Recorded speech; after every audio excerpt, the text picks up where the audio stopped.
السلام علیکم، سعید بلوچ ایک نئی ویڈیو کے ساتھ آپ کی خدمت میں حاضر ہے۔ آج پاکستان تحریک انصاف کی جانب سے سپریم کورٹ آف پاکستان میں ایک درخواست دائر کی گئی ہے۔ یہ درخواست نگران وزیر اعلیٰ پنجاب محسن نقوی، الیکشن کمیشن کے 2 ممبران اور اپوزیشن لیڈر راجہ ریاض کے خلاف دائر کی گئی ہے۔ پی ٹی آئی کی جانب سے عدالت سے 7 استدعائیں کی گئی ہیں اور آج پاکستان تحریک انصاف نے سپریم کورٹ آف پاکستان سے یہ استدعا کی ہے کہ الیکشن کمیشن نے نگران وزیر اعلیٰ پنجاب کے لیے جو نوٹیفیکیشن 22 جنوری کو جاری کیا تھا اس کو کل عدم قرار دیا جائے، کیونکہ الیکشن کمیشن آف پاکستان نے جو ایک آئینی اور قانونی طریقہ کار ہے اس کو مد نظر نہیں رکھا۔ اس لیے نگران وزیر اعلیٰ پنجاب محسن نقوی کی تقرری کالعدم قرار دی جائے اور اس کو غیر آئینی یا غیر قانونی قرار دیا جائے۔ اس کے علاوہ پاکستان تحریک انصاف کی جانب سے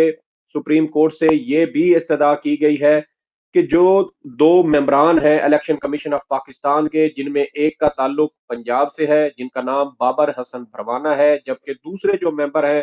جس کے خلاف پاکستان تحریک انصاف نے آج سپریم کورٹ سے استدعا کی ہے وہ خیبر پختونخوا سے ہے اور ان کا نام جسٹس ریٹائرڈ اکرام اللہ ہے۔ یہ دونوں ممبران الیکشن کمیشن کی گزشتہ سال تقرری کی گئی تھی اور اس کی جو وجہ ہے وہ میں آگے آپ کو بتاؤں گا کہ ان 2 شخصیات کے خلاف پاکستان تحریک انصاف نے عدالت سے کیوں استدعا کی ہے۔ اس کے علاوہ پاکستان تحریک انصاف کی جانب سے جو موجودہ اپوزیشن لیڈر ہیں، جو پاکستان تحریک انصاف کے منرف رکن قومی اسمبلی ہیں راجہ ریاض احمد، ان کے خلاف بھی سپریم کورٹ سے یہ استدعا کی گئی ہے کہ ان کی جو سپیکر قومی اسمبلی ہے راجہ پرویز اشرف، ان کی جانب سے 20 مئی 2022 کو بطور اپوزیشن لیڈر تقرری کا جو نوٹیفیکیشن تھا وہ بھی غیر آئینی اور غیر قانونی ہے، اس لیے اس نوٹیفیکیشن کو بھی کالعدم قرار دیا جائے۔ یہ مختلف استدعائیں ہیں جو پاکستان تحریک انصاف نے آج سپریم کورٹ آف پاکستان سے کی ہے۔ اگر جو پاکستان تحریک انصاف کی جو درخواست ہے اس کو بغور اس کو پڑھا جائے، اس کا جائزہ لیا جائے تو ہمیں اس میں 3 طرح کی جو وجوہات ہیں وزیر اعلیٰ پنجاب محسن نقوی کے خلاف، وہ 3 وجوہات پاکستان تحریک انصاف نے جو ہے وہ اپنی درخواست میں بیان کی ہیں۔ اس کے علاوہ ہم یہ بھی اس میں کوشش کریں گے اپنی اس ویڈیو میں کہ آپ کو یہ بھی بتائیں کہ پاکستان تحریک انصاف نے اپنی درخواست میں کچھ غلطیاں یا کچھ کوتاہیاں بھی کی ہیں، ہم ان کی بھی نشاندہی کر دیں گے تاکہ اپنے جو ناظرین ہیں ان کو اس تمام صورتحال کی کچھ جو صورتحال جو ہے وہ زیادہ واضح ہو جائے۔ پاکستان تحریک انصاف کی جانب سے جو درخواست آج سپریم کورٹ میں دائر کی گئی ہے اس میں ایک وجہ نگران وزیر اعلیٰ جو ہے پنجاب کے، ان کے خلاف یہ جو ہے وہ بیان کی گئی ہے کہ نگران سیٹ اپ کے لیے جو طریقہ کار ہے جو الیکشن کمیشن آف پاکستان نے اختیار کرنا تھا وہ اختیار نہیں کیا گیا۔ پروسیجرل جو غلطی ہیں اس کو بنیاد بنایا گیا ہے اور یہ کہا گیا ہے کہ وزیر اعلیٰ پنجاب کے انتخاب کے لیے الیکشن کمیشن نے ابھی تک وجوہات جاری نہیں کی کہ محسن نقوی کو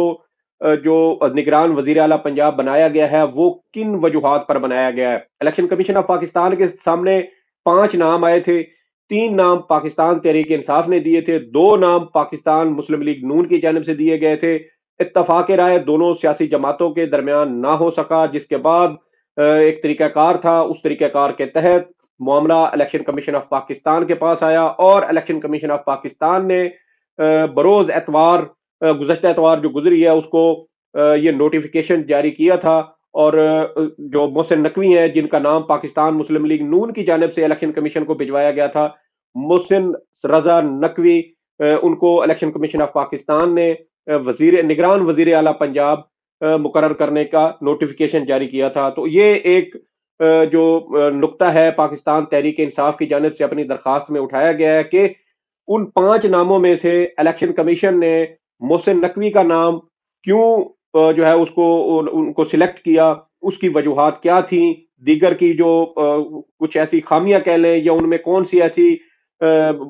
کیا وجوہات ہیں جس کی بنیاد پر دیگر نام جو ہے وہ نظر انداز کیے گئے یا مسترد کیے گئے، اور محسن نقوی کا نام الیکشن کمیشن نے فائنل کیا۔ ایک تو یہ وجہ ہے۔ دوسری وجہ اگر ہم دیکھیں تو پاکستان تحریک انصاف نے اپنی درخواست میں یہ اختیار کی ہے کہ محسن نقوی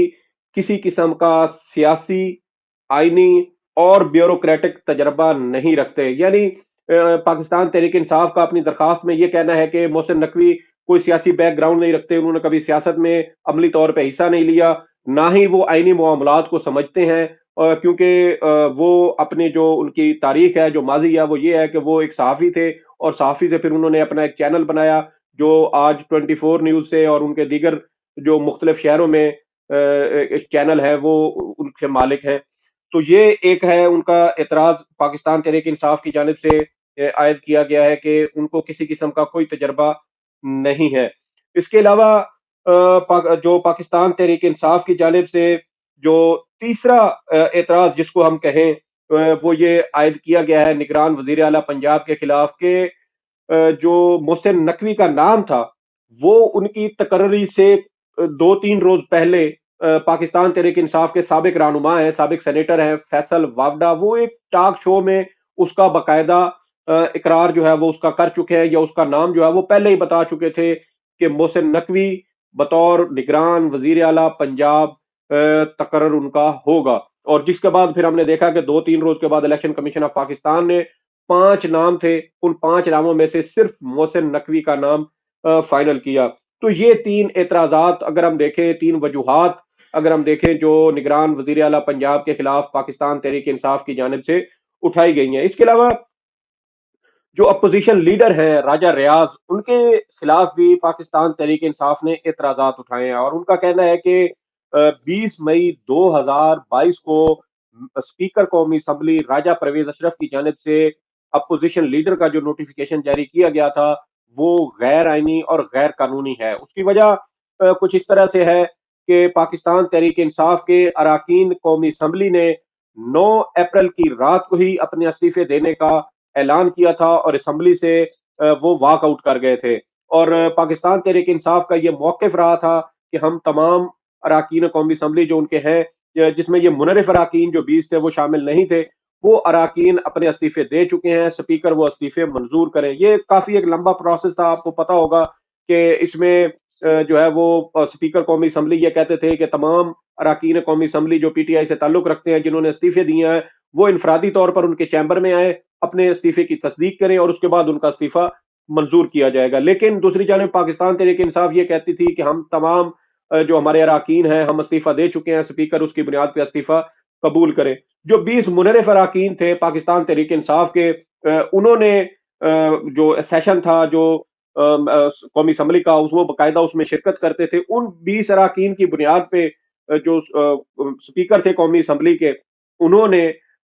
راجہ ریاض کو بطور اپوزیشن لیڈر ان کی تقرری کر دی۔ اب اگر یہاں پہ دیکھا جائے کہ ایک طرف اسپیکر قومی اسمبلی پاکستان تحریک انصاف کے اراکین قومی اسمبلی کے استعفے قبول نہیں کر رہے کہ وہ انفرادی طور پہ آئیں اور اس کی تصدیق کرے، دوسری جانب وہ جو 20 ارکان تھے منرف اراکین، ان میں سے ایک شخص کو اپوزیشن لیڈر اس کی تعیناتی کر دی جاتی ہے۔ تو یہاں پر یہ ایک قانونی سوال لازمی پیدا ہوتا ہے کہ اگر پاکستان تحریک انصاف کے اراکین کے استعفے منظور نہیں کیے گئے تھے تو پھر راجہ ریاض کا بطور اپوزیشن لیڈر تقرری کیسے کی گئی؟ کیونکہ اگر استعفے منظور ہو جاتے تو پھر یہ منرف اراکین تھے جو قومی اسمبلی کا حصہ تھے، پھر ان کی اگر بطور اپوزیشن لیڈر تقرری کی جاتی تو پھر یہ بات سمجھ میں آتی تھی۔ بہرحال یہ ایک ویلڈ نقطہ ہے پاکستان تحریک انصاف کا،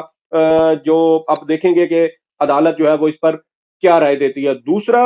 اعتراض جو ہے وہ 2 الیکشن کمیشن کے ممبران ہیں، ایک کا تعلق جیسے کہ میں نے آپ کو بتایا پنجاب سے ہے جن کا نام بابر حسن پروانہ ہے، جبکہ دوسرے ممبر خیبر پختونخوا ہے جن کا نام جسٹس ریٹائرڈ اکرام اللہ ہے۔ ان 2 کے خلاف کیوں پاکستان تحریک انصاف نے اعتراض اٹھایا ہے اور ان کی تعیناتی کو کالعدم قرار دینے کی استدعا کی ہے؟ اس کی وجہ یہ ہے کہ گزشتہ سال یہ جو پاکستان مسلم لیگ نون کی جو حکومت ہے، یہ جو پی ڈی ایم کی حکومت ہے، اس حکومت نے، اس وزیر اعظم نے اپوزیشن لیڈر جس کو پاکستان تحریک انصاف جیلی